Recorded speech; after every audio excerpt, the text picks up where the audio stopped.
Bonjour tout le monde, Simon Brière, votre stratège de marché principal d'Argeo Canada. Donc, demain, aujourd'hui, on est le 8 mars. Demain, il y a un rapport USDA. On allait l'oublier avec la situation qui se passe en Ukraine, en Russie, qui est, je vous le dis, beaucoup plus importante que le rapport de demain. Je pense que ça pourrait passer sous silence. Les variations de prix vont être beaucoup plus influencées par la situation en Ukraine que les informations de demain. Mais quand même, c'est demain, on a les bilans offre-demande. Puis on va quand même les surveiller. Il y a la situation d'Amérique du Sud qui nous préoccupe. Et je serais très, très étonné qu'il y ait des changements au niveau des prévisions compte tenu de la guerre en Ukraine, par exemple. Donc, je ne m'attends pas à ça. Aux dernières nouvelles, en février, pour le blé, on avait 648 millions de boisseaux d'inventaire de fin pour le blé. On s'attend de manière générale à des inventaires un peu plus faibles pour demain, autant dans le blé que dans le maïs et dans le soya. Donc, la force de l'exportation, l'utilisation a été quand même un peu plus soutenue dans le dernier mois. Donc, on s'attend à avoir des perspectives peut-être un petit peu plus serrées pour les inventaires de fin. Au niveau mondial, ben, on va quand même surveiller, voir si les exportations pourraient être questionnées pour ce qui est de l'Ukraine et voir aussi bon, c'est quoi les inventaires de fin, quelles sont les productions prévues en Argentine, au Brésil, par exemple. Dans le soya, là aussi, ben, on va surtout surveiller Argentine, Brésil. Aux dernières nouvelles, il y avait quand même des fortes productions. Ils avaient baissé en janvier, mais je vous dirais que le marché s'attend à une réduction encore à ce niveau-là. Donc, une réduction des inventaires américains, une réduction des inventaires mondiaux. Ça fait en sorte que, bien évidemment, la situation mondiale était un petit peu plus serrée et donc réactive encore plus face à l'Ukraine dans le contexte actuel.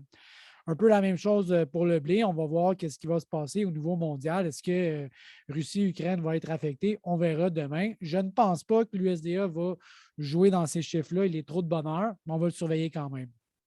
Situation en Ukraine, beaucoup de développement aujourd'hui, comme on va avoir à tous les jours. Je vais essayer de donner l'information la plus juste et actuelle qu'on a actuellement. Je vous regarderai ici le prix du blé.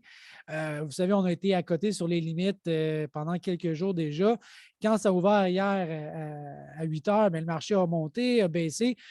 Je vous dirais la meilleure manière de voir cet équilibre-là aujourd'hui, c'est une drôle de manière de l'imager, mais imaginez-vous là, une personne là, qui fait beaucoup d'embonpoint, OK, très respectueusement, là, un obèse.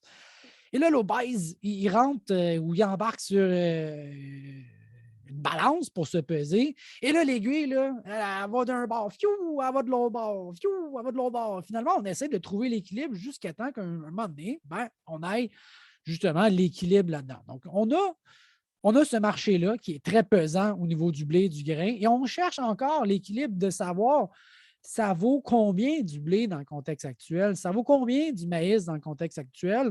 Et là, d'heure en heure, on a des nouvelles informations, comme par exemple aujourd'hui, le président ukrainien disait que finalement, c'était peut-être pas si important qu'on soit membre de l'OTAN. Oh, ben là, ça voudrait dire que c'est plus si grave, peut-être qu'un accord, les valeurs ont baissé jusqu'à temps d'atteindre les limites baissières.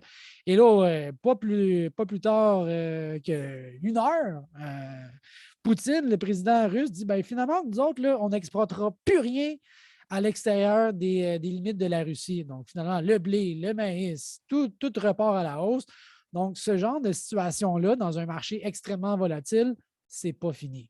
Demain, on peut être à la baisse d'une pièce, on peut être à la hausse d'une pièce.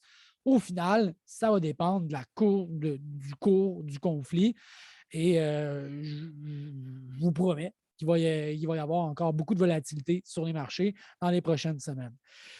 Même chose pour le pétrole. Les Américains ont dit qu'ils ne voulaient plus du pétrole russe, même si c'est qu'à peu près 3 de la consommation aux États-Unis. On était déjà en formule un peu pénurie. Donc, ça vient ajouter au stress et donc ajouter un petit peu de volatilité et ajouter des valeurs au pétrole qui atteint à peu près 125$ du baril à New York. Donc, beaucoup de volatilité. C'est une situation qui évolue d'heure en heure. Je vais essayer de vous donner l'information la plus actuelle et juste pour vous aider dans vos plans de mise en marché, puis vous donner de l'information que je le souhaite, vous êtes pertinent. Alors voilà, bonne journée. Bye bye.